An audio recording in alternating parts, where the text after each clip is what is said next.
The Jetsons Meet the Flintstones is an animated Hanna-Barbera crossover made for TV movie. Released in 1987 as part of the Hanna-Barbera Superstars 10 series, which would produce 10 made-for-TV films including movies from such classic Hanna-Barbera shows like The Jetsons, Yogi Bear, Scooby-Doo, The Flintstones, and Top Cat.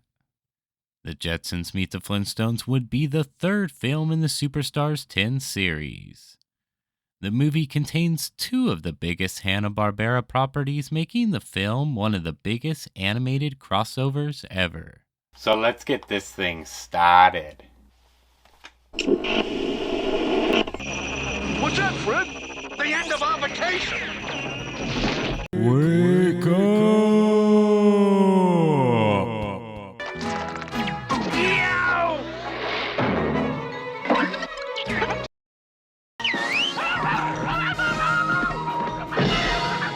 Hey, stop! Cut it out! Mr. Spacely accuses George of leaking information to the competition, Mr. Cogswell. But it's not George who has leaked the information. From a windbag like you, Jetson! Oh, no. To clear his name, Mr. Spacely demands that George must spy and find the guilty person. Rudy, my dear? My best friend Rudy is the leak? Fred and Barney are up to their old lying and scheming ways, something the two have done since the very beginning, as seen in the first Flintstone episode ever, The Flintstone Flyer. They don't allow pickups in here! This is a respectable place. This time the two ignore Mr. Slate's orders and skip out of work, and head to the poker game hoping they can hit the big jackpot to pay for their vacation. The two put on a disguise, so Mr. Slate won't recognize them. But I've seen this Flintstone type of scenario before. Of course it's gonna blow up in their face. And they lose to 4 aces! Can you believe you're both fired, Flintstone? Fred and Barney continue to think they can get away with lying. I mean, did they learn nothing? When you're a big wheel, Wilma, the boss will let you off anytime. Let you go is more like it. Well, have they ever really learned anything? So here we are with the wives blindfolded, thinking they can pass this cheap vacation off as something special. You know what they say in the song? The best things in life are free. The hands on the hip and the look on Wilma's face say it all. And if things haven't gotten bad enough for the husbands, And we got enough food to feed an army.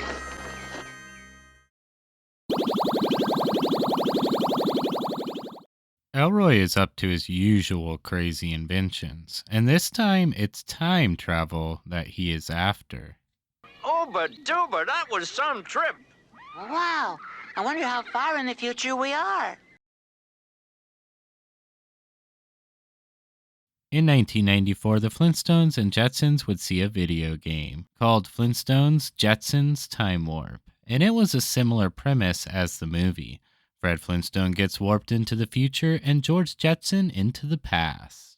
This was an interesting idea. You would have thought in 1994 it would have been better to release it on a 16-bit console with a wider release.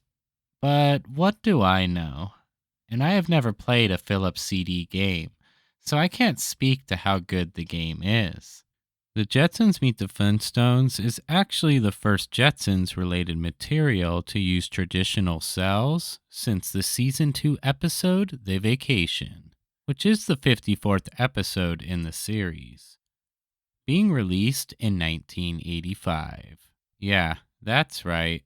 I don't think most people realize that most of the Jetsons series was actually in the 80s, not the 60s. The Jetsons would only see one season in the 60s, containing 24 episodes. Hanna-Barbera brought the show back in 1985, over 20 years after the show's original run, this time producing 41 episodes in the second season alone, and another 10 for the third season. And I have to say, I actually like these episodes just as much or even more than the classic 60s episodes.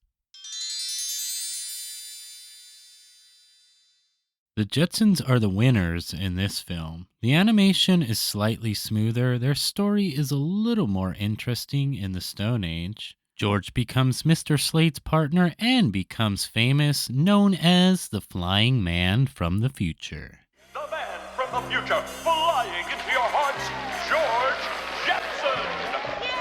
Judy is a manager of a rock band and starts to fall for Iggy, the teen rock star. This is probably the weakest part because it kinda drags. But all in all, it's still not bad. And meanwhile, the other Jetsons have their hands full with other things. The Flintstones have a lot of laughs as they get sent into the future. These are my favorite parts of the film for the Stone Age family. Fred becomes spokesperson for Mr. Spacely, and Barney decides to go with the competition, Mr. Cogswell, causing problems in Fred and Barney's friendship. But of course, this doesn't last long. It's a lot of fun watching the two Stone Age families in this Jetsons world. The Jetsons and the Flintstones are both very creative, inventive shows, and this crossover is really good. It's fun to see these two Hanna-Barbera properties interacting with each other.